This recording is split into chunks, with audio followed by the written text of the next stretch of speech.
Alright, so here's the next one. It's called SPD, sensory processing disorder, and it's not a really well known disorder, but it's pretty common. I think it goes undiagnosed fairly often because I don't know, I just do.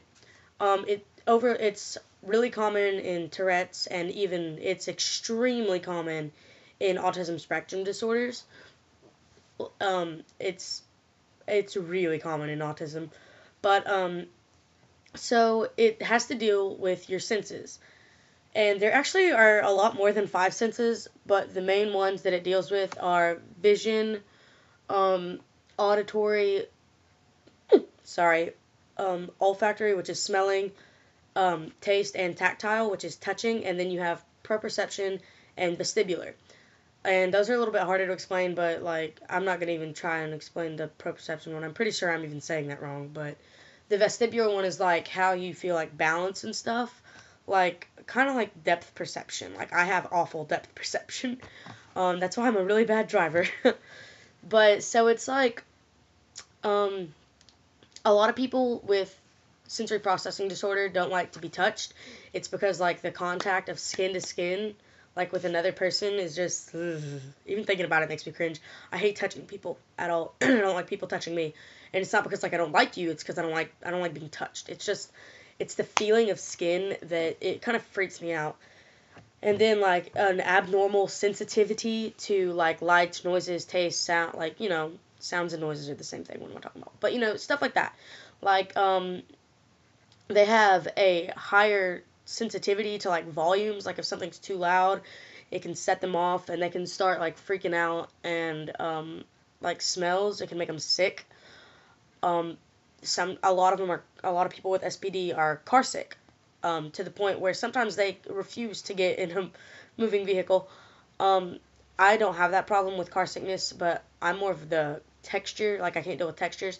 Since I was about 3 years old, I refused to walk on grass barefoot. I cannot do it. It absolutely, like, I will cringe and I'll start crying and everything. And a lot of kids with SPD and adults actually have issues with clothes, like seams in your clothes, because the seams will bother them and irritate their skin, or the tags, or like my thing when I was little, like I would throw a big old fit about socks.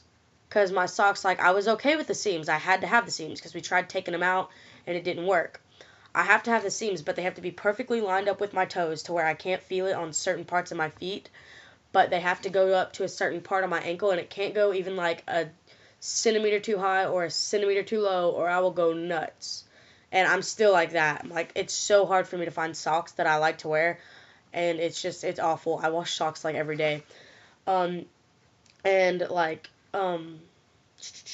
there, I go through phases where I can only wear like 100% cotton because like clothes on my skin sometimes just feel like it feels like someone is rubbing sandpaper against your skin all the time.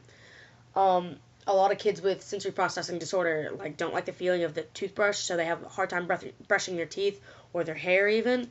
It gets pretty difficult for some people if it's on the more severe end. Um,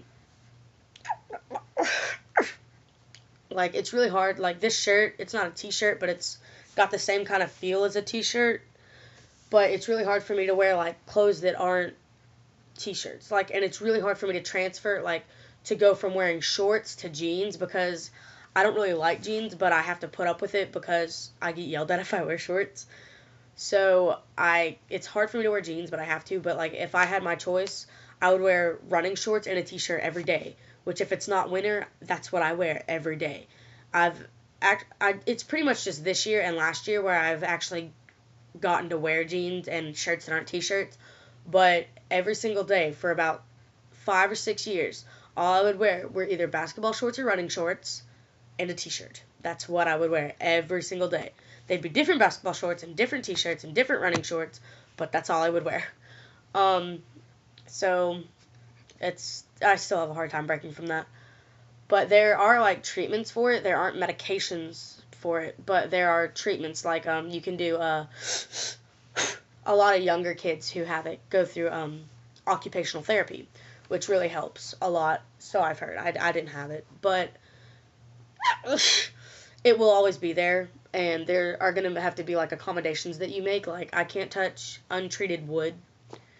Like if it's not glossed over, like if it's just straight wood, I can't touch it. No, I can't touch grass. I can't touch.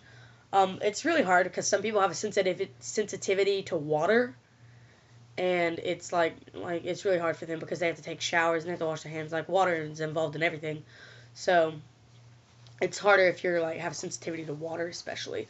My main one is grass and chalk. Chalk, oh lord, chalk. I can't deal with chalk. I have to use certain kinds of chapstick. I have to use certain kinds of lotions and hand sanitizers and soaps.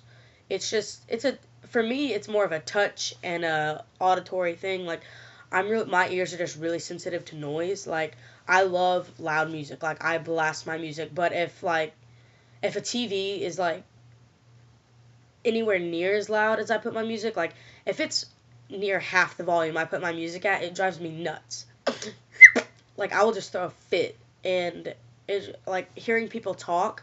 Like it's not even a volume thing. It's like if I hear people talking repetitively and they won't, and I'm like in a mood where I just don't like I don't want to hear anything except for like music and I don't know, like if my mom's trying to talk to me and I'm in one of those moods, I'm like, stop, just stop talking to me. I can't deal with it. It's almost like a 5-year-old throwing a temper tantrum, but like I will throw a tantrum if you don't stop talking. I'm like, just because the noise, it literally hurts me to hear someone talking when I'm in that little stage. I'm like, I can't deal with you talking. It's driving me nuts. Like I'm gonna punch something. That's pretty much how it feels to me. So yeah. Their sensory processing disorder. All right.